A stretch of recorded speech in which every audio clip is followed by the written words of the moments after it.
มาแต่ให้แต่สวนแล้วพี่น้องแต่พักมันต้นนี่แหละ มันต้นกับยอดแก้ว โอ้บริเบื่อเลย ไฟแน่มะเขือแน่กึ่งแน่อาหารแซ่บๆมื้อนี้เนาะบ่เคยกินจักเทื่อสิให้ไทยเหนือเฮ็ดให้กินมื้อนี้เนาะ นี่อันน่ะ เซฟเสียง จะจะเชฟดิ มันกินเป็นงาเป็นนุ่งก่อน เฮ็ดนี่ไว้แท่งน้ำครับเจ้านี่ให้น้องมาเด้อ FC ทุกท่านเด้อ มาเด้อมาเด้อมากิน กินข้าวนะ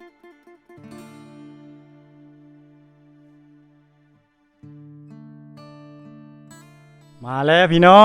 ง มาแต่ให้แต่สวนแล้วพี่น้อง แล้วเอามีดผัก หามีดบ่เห็นจุดนี้เนาะ คือว่า แล้วว่า ไป มันได้กินน่ะเลยแหละแนวนี้ บ่ได้กินเด้อเดี๋ยวนี้ไปขาแล้วนะ มาไข่นี่ ไปกินน้ำหมกไฟนั่นทานแซ่บ มีแต่บ้านแห้ง ๆลองกินมาดูสร้างเสียง คืออยู่เนาะ โอ้ของแท้เลย บ้านแห้งบ้าน พระเอกกับนางเอกได้คืนเดาเลยได้ นางเอกบอก นางเอกกับพระเอก ผู้เลือกนางเอกน่ะ นางเอกนี่กับผู้นั้น พระเอกคือ พระเอก ผู้เดียวนี่แหละ ผู้เดียวแหละผมมีสิเลือกดอกไป กินมาดูหมกไฟเนี่ยแซ่บบ่ บ้าน เคย แห้งอันนั้นเลยมันแห้งหลายเดี๋ยวนี้หมกไฟน่ะไปตามก๊กนั้นก๊กนี้แห้งได้หลายเอาแบ่งเอาอันนี้เอานี้เอาติ๊บเข้าไปพี่เอาซ้ำมาใส่ ตอนนี้มากระชับแล้วนะ สองคนเอาอยู่ใช้เอง โอ้ยมันต้นตกได้ใช้ เอ้ย มันแมนพูดตัวยังตะเลย ทิมไปเอาตัวใหม่ เก่าฟักหลวงนะชับอยู่ใช้ เอาเครื่องไว้อยู่เห็ดกินด้วยเนาะบาปนี่อาหารบ้านเฮา นี่อย่าไปตัวใหญ่หมดเลย ซ้ำบ้านเฮานี่ล่ะ นี่มันแบบ ตาว่าจะกินของธรรมชาติสุดแล้วเบื่อซีนแล้วว่าซั่นมีแต่พักมันต้นนี่แหละ มันต้นกับยอดแก้ว โอ้บริเบื่อเลยมื้อนี้อาหารดีเนาะ นี่ ของแท้ เลือดเปียง บริการที่เลือดเปียงนะ โอ้รับนี่การกาบวิญญาณจังไงตามเลยว่าสิบ่เป็น โอเคเก็บออกพักเอาแต่พักไฟตำลังมีทุกเนาะ แม่คุณหนูแม่หนูแท้นี่ไง หมูแท้เลยเนี่ยมีแต่ทีมงานสร้างที่กระเป๋าตุ๊กกินได้ตามซาวนี่กินบ่ได้แม่นบ่คาลัมแม่นบ่ ได้ ได้บ่ ได้ซุปเจ้าหั่นกินบ่ได้อยู่บ้านคอย แนวนั้น โดยเขาว่าถ้ากินแล้วบ่ไปเลย บ่มาหากันเลยโอ้ความหมายคือแบบเคยคาลัมแนวนั้นบ่กินได้จ้วยกินได้แต่บ่ให้กินน้ำกันกับเจ้า กินแล้วปิดแนว อันนี้เป็นแบบ กินได้ ประ นะ เภ อ ท ยู่เที่ยงถ้าอยู่เฮือน อันนี้เถียงเนาะ มาใช้นี่ กินได้พี่น้องเอ้ยแซ่บๆแล้วละบ่นี่ไปเอาไปล้างมานี่มะเขือนี่เลือกเอาเด้อเอาพักนี่ไปล้างซุป ผักยังไงซุป ซุปคัก ผักยูนซุปกิ้งมีค่าเนี่ย เอา เบิ่งมะเขือลาย มาแต่เขา มะไข่น้อย หัวข่าบ่มีเนาะหัวข่าเนาะ แป้งมอพวกเสียง เอาไหมเอาน้ำมา ๆก็เลือกมะเขือเลือกมะยัง เอามะเขือนั่นแหละออก หลอดเนี่ยเตียวอันเตียวให้ไปจ้ะหลอดว่า เอา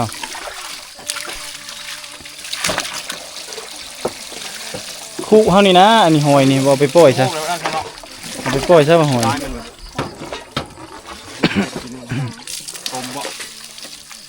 ต้มซะแหละคันจากต้มก็ได้มันจ้อยแล้วเบิ่งโดนไปเลย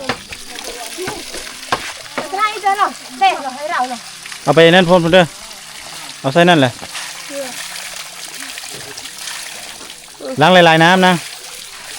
เอาใส่ก่อนโอเคล้างผักมี4 ซอนี่เนาะเอาออกซะนะเสียเมนูอันนั้นมื้อนี้นี่ให้สร้างตากับทีมงาน3 สาวเฮ็ดเด้อช่วยกันเด้อเพราะว่า ไล่ตัวนี้ พอประตุกสิเป็นตากล้องมื้อนี้ขอเป็นตากล้อง แต่ว่าบ่ได้เก็บ นี่พี่น้องเอ้ยลายลีถูหมักไฟแน่เนาะหมักเขือแน่กึ่งแน่ ก็ กึ่งเนาะอาหารสดๆจากธรรมชาติพี่น้องที่ได้เฮาไปเอามามื้อนี้กับ3 สาวเนาะอาหารมื้อนี้สิให้ทีมงานสร้างตาเฮ็ดเมนูสุปผักแบบบ้านๆปลาอยู่ในนั้นเจ้าสิเฮ็ดแบบใดเอามาใส่นะเจ้าสิทอดก่อนก็ได้แล้วมาตำป่นๆก็ได้ รือว่าจะสิซุปแต่พักเมนูแบบบ้านๆก็แล้วแต่เนาะให้2 สาว3 สาวนี่เป็นลูกมือของสร้างตาและสร้างอุ้มกับสร้างเสียงเนาะแม่นเพิ่นเฮ็ดเมนูนั้นลาบ ตามหมูนะ หมูนาเอาคั่วไว้ในหมูนาน่ะไม่เห็นในหมูนาเลยโอเคนี่ละพี่น้องอาหารแซ่บๆมื้อนี้เนาะบ่เคยกินจักเทื่อสิให้ไทยเหนือเฮ็ดให้กินมื้อนี้เนาะเคยกินแต่ฝีมือไทยใต้ รับรองอร่อย ไทยกลางภาคกลางมาประตุกอยู่ภาคกลางมื้อนี้ใส่ไทยเหนือเฮ็ดสูตรเมนูบ้านๆเนาะสู้กิน เป็นเหนียวเลยครับ นั่นเลยว่าแล้วนะกำลังใจแนวนั้นแม่คือในทีมอ้ายพี่เพิ่นสิเมื่อปะเมื่อใดได้นี่ได้ ยืด3 มืออะไรนี่ คู่เลย อันนี้ได้เนี่ยคู่อีกวันนี้สร้างเสียงกับแก้วตานี่โอ้ตัว คือบอก ไอ้ตาเบิ่งฮะ เบิ่งมือว่าเนื้อคู่ เบิ่งลายมือบอก ตา ตา ปอยุงนะ เสียสร้างเสียงมีเมียเร็ว มีลูก2 คนนะ นี่ลูกสองเนาะแท้เบิ่งหน้าตาคือแบงค์วงแคสนี่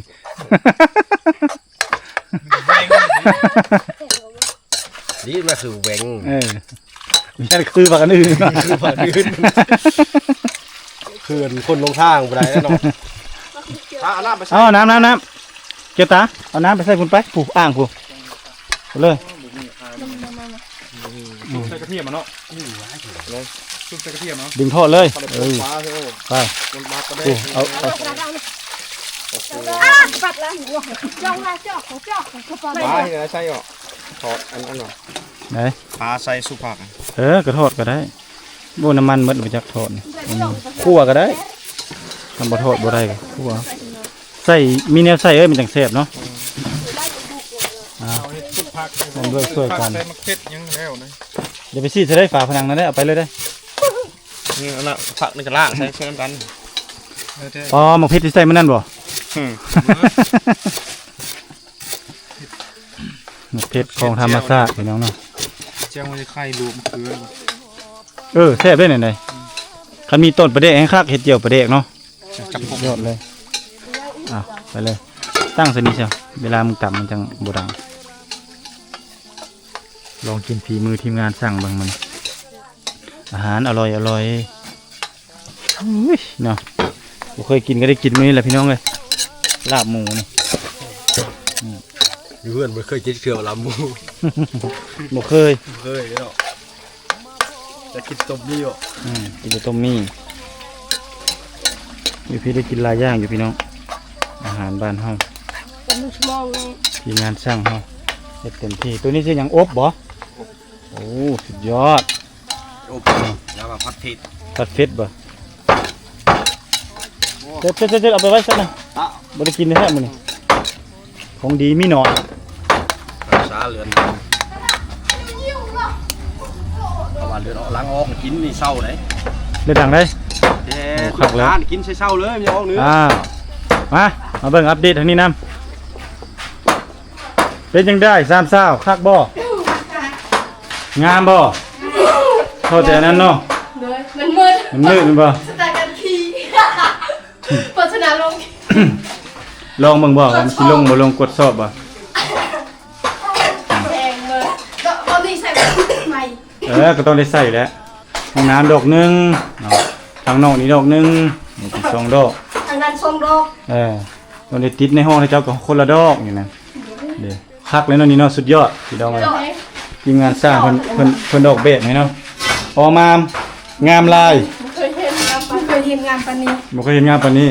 ครั้งแรกในชีวิตแต่เจ้าเนาะ โดยแล้วก็เงินน้องอีก เป็นเงินเจ้าของอีกบ่ โดย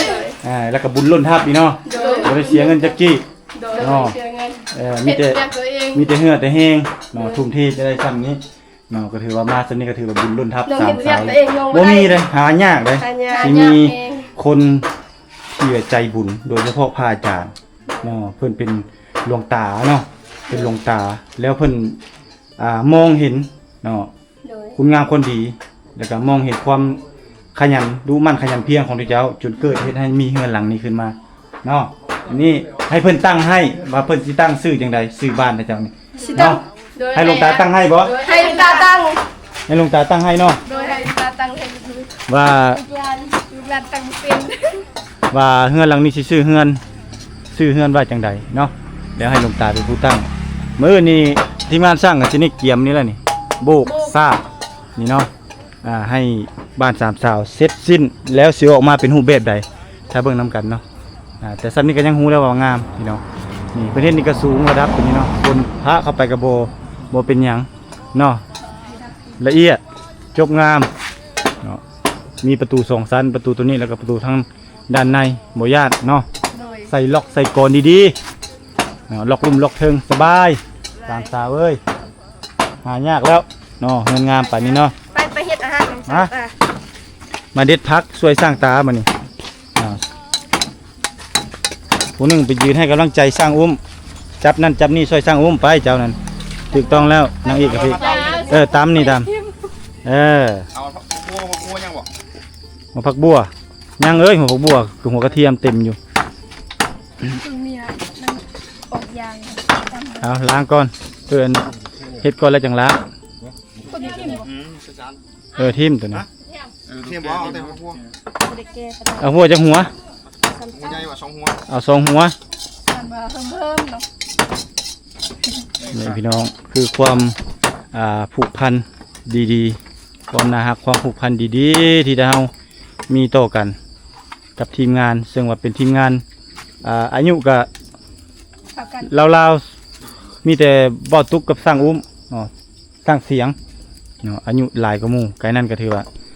เป็นวัยรุ่นวัยสรุ่นรัก20 ปี10 ปลายปี กาชู นี่ อั อั น น นี้ นี้ ใช่แบบ พักปลอดสารพิษพักแบบบ้านๆปลอดสารพิษออร์แกนิก ตั้มนี่เลยป่ะ ของอร่อยไม่มีสารเคมีตัวนี้เนาะหัวเดียวบอกคือ2 หัวครบแซ่บๆไปเสียเด้อเอาเสื้อฝีมือมึงอยู่ รับรองรับรองเลย รับรองว่าเฮ็ดเสร็จแน่นอน ลองกิน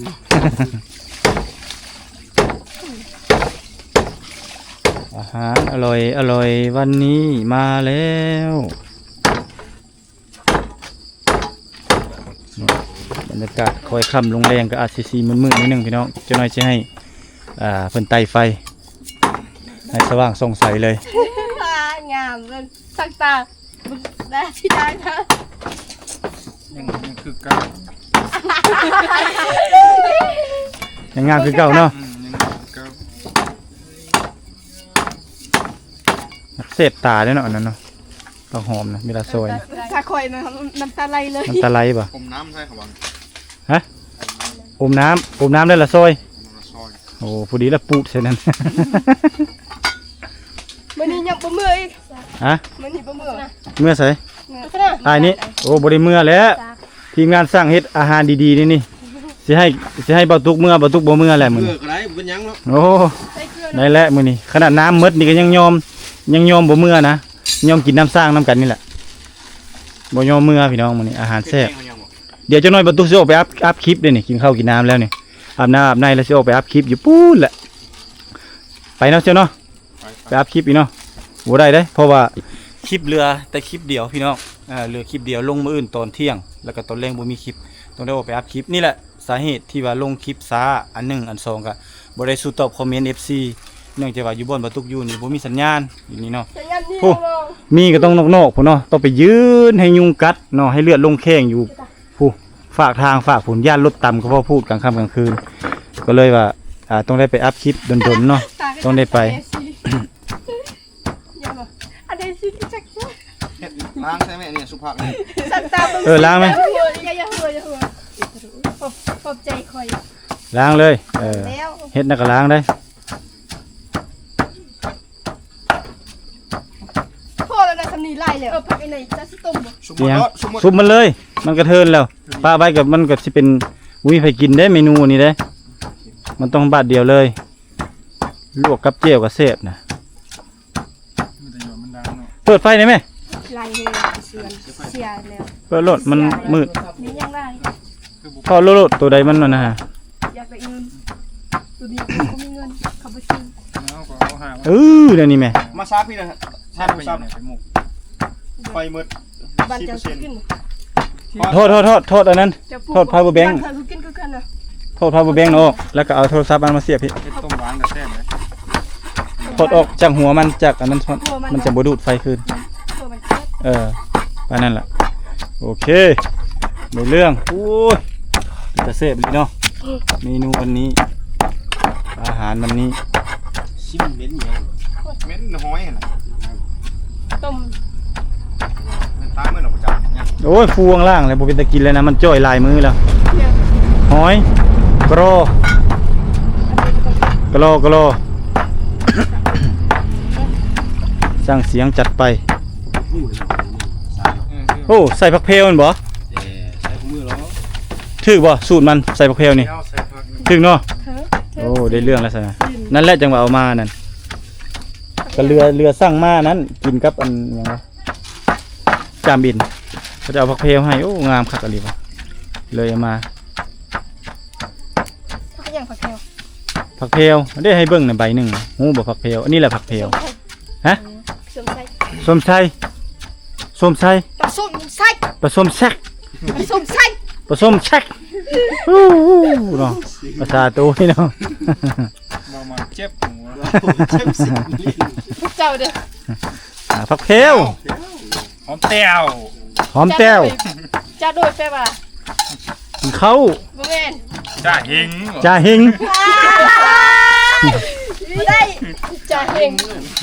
งูเต้งูบา จ่าเฮง จ้า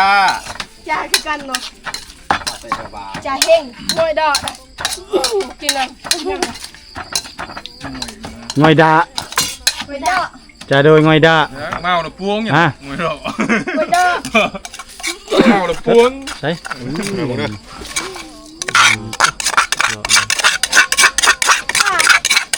ปัดทู ฟังเสียงกวดคกคักอะไรนะสุดยอดเลยสุดยอดแซ่บๆเลยตอนนี้นางเอกกับพี่เพิ่นกำลังช่วยกันเฮ็ดอยู่ครัวกินเนาะยังอยู่ครัวกิน อยู่เนาะ คืออยู่ได้แหละนางเอกเอามันไปล้างเนาะเอาคกเอาซากไปล้างจะแซ่บดีนะเพื่อนเนาะมาเป็นต้นคักอะไร ชิมงูเนาะ สุดยอดเลยอย่างไรแดงต้องเลยคักเนาะเฮ็ดนี่ล้างเลยเฮ็ดนี่กระเทิดเอามันมาแหละเอาแซ่บๆล้างดีๆ เอาไหม มาเอาคักลี่แล้วนี่เนาะสุดยอดไฟเขาเบียกแห้งไปเลยวะไฟแกตาย่อมาดูนี่กวนไฟให้มันอันนั้นก็เขี่ยถ่านไฟก่อนย่อนี่ขึ้นดูอยากลุกไปเลย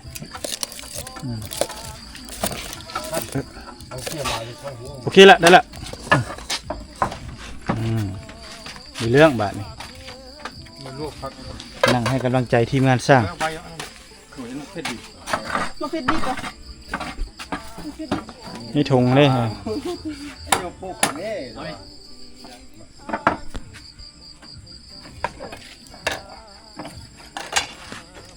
จัดไปนี่เครื่องเมนูสิเฮ็ดรสแป้งบ่นี่ แตงหมูนี่ แซ่บเลยพี่น้องนี่เมนูรสแป้งหมูฝีมือสร้างเสียงเนาะคุณน่ะเบิ่งเซฟเสียง จะเชฟดิ อ่า เชฟกระทางเชฟกระทะเอง เซฟกระทะห้างบ่นี่บ่แม่นที่เนาะ กระทะเค็ม เซฟกระทะเค็มบ่เต็มบ่แห้งเนาะบ่จิตจัดบ่เลยไฟแห้งๆแม่จิตจัดขนาดนี้สุดยอดเลยอุ้ยอาหารมื้อนี้พี่น้องสุดยอดเลยเมนูเพชรฆาตบ่นี่สุดยอดทีมงานสร้างวงบันเฮ็ดอย่างนี้เนาะนี่แหละหัวเป็นไข่หลาย เงินร่วมเสียซะละ อันนี้คือเมนูหยังอบบ่ อบไปใช้ นี่เขาเรียกว่าอบเนาะ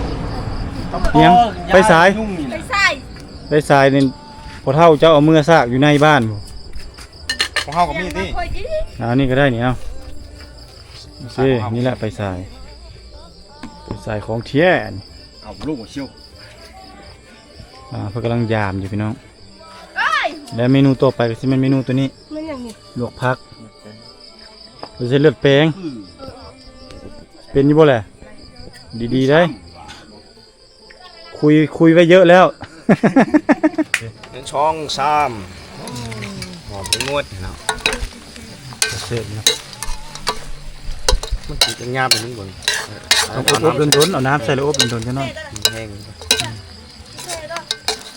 แห้งจังน้อยพอดีคักเลยของอาหารอร่อยแซ่บ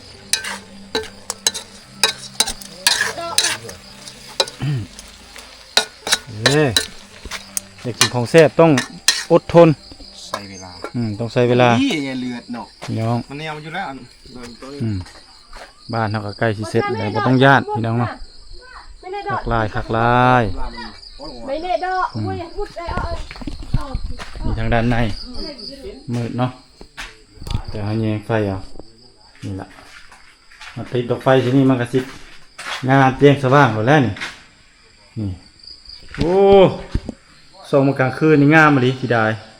คันเฮาไต่ไฟนี่ให้งามนี่สีสุดยอดเลยพี่น้องเอ้ยคักบรรยากาศบ้านสามสาวบ้านบ่เดี๋ยวให้สังอุ้มเป้าให้ก็ได้นะ เขียน คัน ให้สังอุ้มอันนั้นให้เรียบร้อยมืออันไปเฮ็ดเวียกมันบ่ไปเฮ็ดเวียกเฮ็ดงานบ่ใส่ส้มมือซะบ่บ่ใส่เลยโอ้พักยังใส่เด้อนี่ บัดดาช ฮะ สนูน เซิงโนน เชียร์นูน เชียร์โนนโอ้มีแต่พักยากๆอ่านชื่อยากๆเนาะพี่น้องเนาะ แต่ว่าน้องง่าย นั่นแหละต้องได้เปต้องอย่างอีสังอีกได้เนาะ แต่น้องพักโนดเจ้า เราค่อยเอิ้นพักโนกอันนี้แต่อันนี้โนกช้างที่บ่คือมันใหญ่คือเดียวกระโดดแท้นี่ อันนี้แล้วเขาว่าใบบบกมันบ่ ใบบัวบกแกซ้ำในวะ ไปห้องไหน แกซิว แกสิวนี่เอาไส้สิวเศร้าบ่ โดย สูตรวาสนาได้ สูตรค่อยได้ สูตรเจ้านี่ บ่ได้ พี่น้อง ว่า เนาะ สูตรค่อย นี่ ไปเฮ็ดเขาว่าใบบบก อันนี้ไผเอามาให้อันนี้ แมวกาแมว โอ้ กา แม่โอกาสนี่เนาะนี่ข้างๆเฮือนนี่พี่น้องกับพี่น้องสามสาวคือกันเขาเจ้าเอามาแต่บ้านใดนี่บ้านเฮาเองบ่ เจิ้น บ้านเจิ้น บ้านเจิ้น บ้านเจิ้น เจิ้น ทางใดเนาะ บ้าน เจิ้น ค่อยไปเก็บหอยกับท่าน โอ้ถ้าจะไปเก็บหอยบ้านเจิ้นพุ่น โดย โอ้เก็บกะโลหั่นเด้เก็บมาแล้วปล่อยให้มันตายให้น้องบ่พากันกินเนาะ ค่อยกิน เน่าหมดเนาะ ได้จุดกินได้สั่งกิน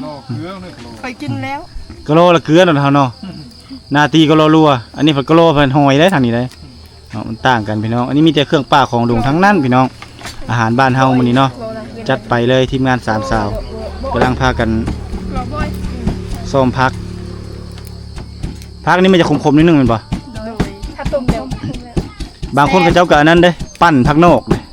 ปั้นกินก็แซ่บคือกันนะครับ แซ่บอันนี้ค่อยมากค่อย มันเป็นยาอยู่เด้พักอันนี้เด้อันนี้หญ้าที่บ่นี่หญ้าบ่หรือบ่ดอกมันนี่ ดอก ดอกบ่บ่แม่นที่ดอกหญ้าบ่ โมเมนต์ดอก เอาเลยสาว จิบแล้ว โอเค บ้าหรือเปล่า โอ้บ่เท่าเอาไม้มาเลยพี่น้องไม้สิมาเฮ็ดบ่อนไว้แท่งน้ำ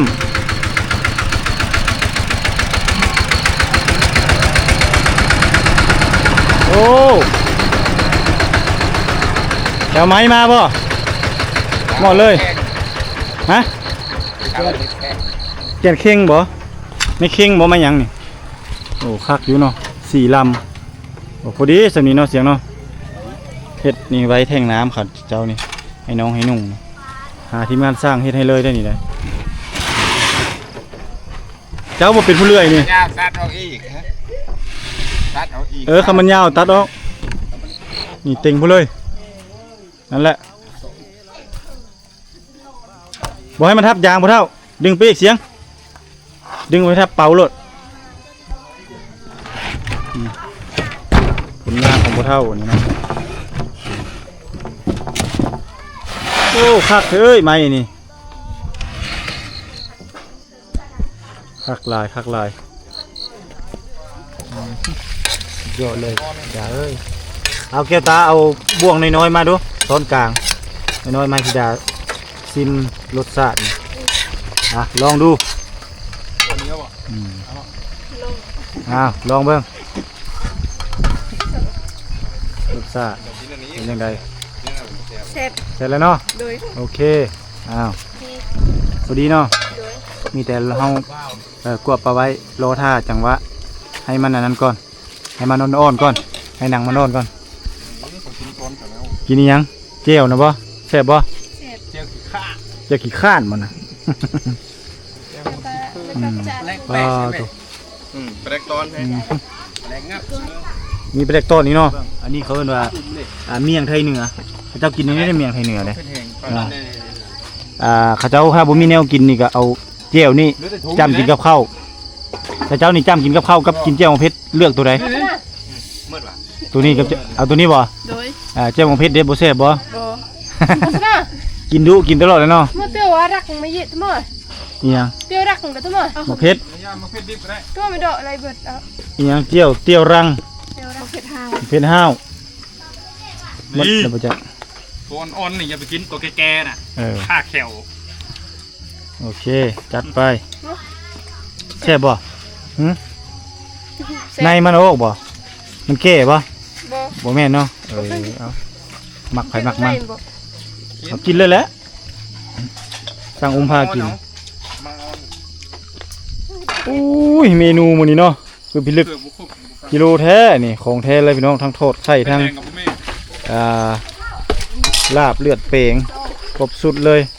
แล้วก็มีซุปผักอีกเนาะต่ออาหารฝีมือสร้างอุ้มมื้อนี้กับสร้างตาสร้างเสียงเนาะกินฝีมือทีมงานเพิ่นมื้อนี้ไปจัดเลยไปเลยอาหารแซ่บๆพี่น้องเอ้ยมื้อนี้บ่ล้างมือ ล้างตีนหน้า ทอดไข่นี่ฮู้แล้วทอดไข่ไผมักนี่เห็นบ่วาสนาแม่นบ่ มักเบิดทุกคน เมนูวาสนามักเลยนี่ทอดไข่นี่มาเมนูเดือดอีหลีมื้อนี้เนาะสุดยอดเลยเมนูมื้อนี้เนาะมีทั้ง คนแต่งแต่5 โมงเนาะ แต่งแต่5 โมง ยักษ์ แต่งอยู่แต่งกินนี่พี่น้องเอ้ยอ้าว หยุดเปีย กิ ง นข้าวกินน้ำ ยักษ์ลงหยุดเปียงเสียลายแล้วนี่ กินละลายแล้วบ่จัดเลยบ่เท่ากินอาหารแซ่บ เฮ้ย ๆตาเด้มาจัดไปพี่น้องมาเด้อ FC ทุกท่านเด้อ มาเด้อมาเด้อมากิน กินข้าวน้ำสามสาวเด้อ ต้นน้ำต้น ต้นแรง กินข้าวแรงอันนี้เนาะ ชุดหนว กั ด บทีมงานเฮาสุดยอดแล้ว พูดตรงนี้เองเนาะ คักหลายคักหลาย แม่น่าจะเยอะ แซ่บๆกินแล้วก็นอนเรียนอยู่นี่แหละพี่น้องเอ้ยมื้อพี่น้องเด้อกินข้าวกินน้ำนำกันว่าตุกก็ลงภาคหน้าสนามเลยเด้มาอยู่กับสร้างอุ้มกับทีมงานเพิ่นนี่แหละ มึง เฮ็ดอยู่เฮ็ดกิน ครับเบ้ย เนาะปันกันอยู่สู้กันกินแบบอ้ายแบบพี่แบบน้องเนาะตามติดวิถีชีวิตเลยมันบ่แม่นแต่ว่าเฮามาถ่ายคลิปซื่อๆเนาะเฮาต้องได้เฮ็ดอยู่เฮ็ดกินนํกันปันกันอยู่สู้กันกินแล้วก็เบิ่งเวียกเบิ่งงานไปนํให้มันมีหลากหลายอรรถรสในการร่วมงานกัน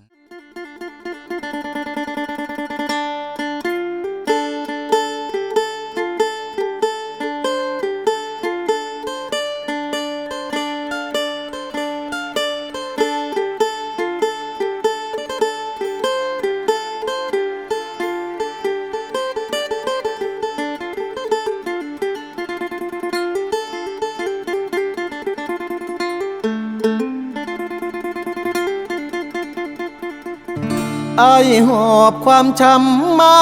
เซละนองหลายปีหม่นหมองจากสาวไทยเศร้าใจรำพันถ้านับเป็นเหตุเฮ็ดให้เฮาต้องพลาดจากกัน ด้วยพ่อแม่เจ้านั้น บอกบ่เอาลูกเคยคนจน มาพ่อผู้สาวชนเผ่าตะโอยเจ้าเอิ้นจะโดยง่อยเด้อชื่นใจเหลือล้น เธอชื่อธิดาสาวชนเผ่าตะโอยหน้ามนหอยยิ้มจิ้ม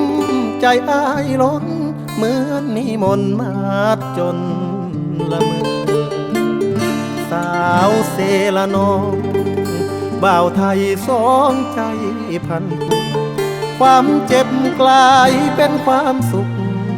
หากันแต่วันแรกเจอ สาวเผ่าตะโอยชื่อธิดาอายหาเจ้าเด้อขอบใจ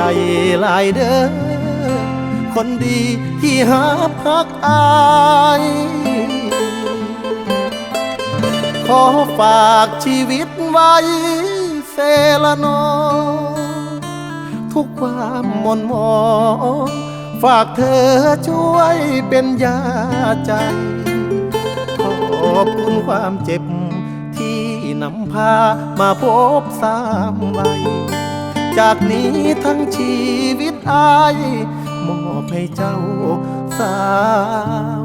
งามตะโอ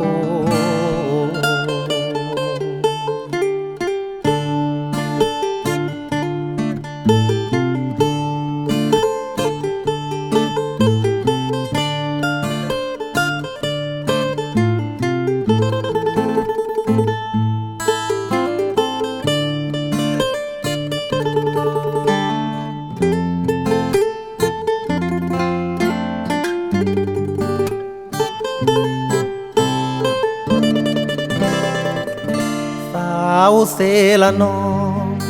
บ่าวไทยสองใจพันผู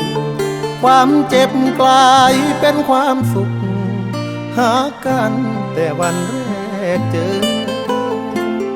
สาวเผ่าตะโอยชื่อธิดาอายหากเจ้าเด้อขอบใจหลายเด้อคนดีที่หาพักอายขอฝากชีวิตไว้เสละนอทุกความหม่นหมองฝากเธอช่วยเป็นยาใจ ขอบคุณความเจ็บที่นำพามาพบสามใบ จากนี้ทั้งชีวิตอายมอบให้เจ้า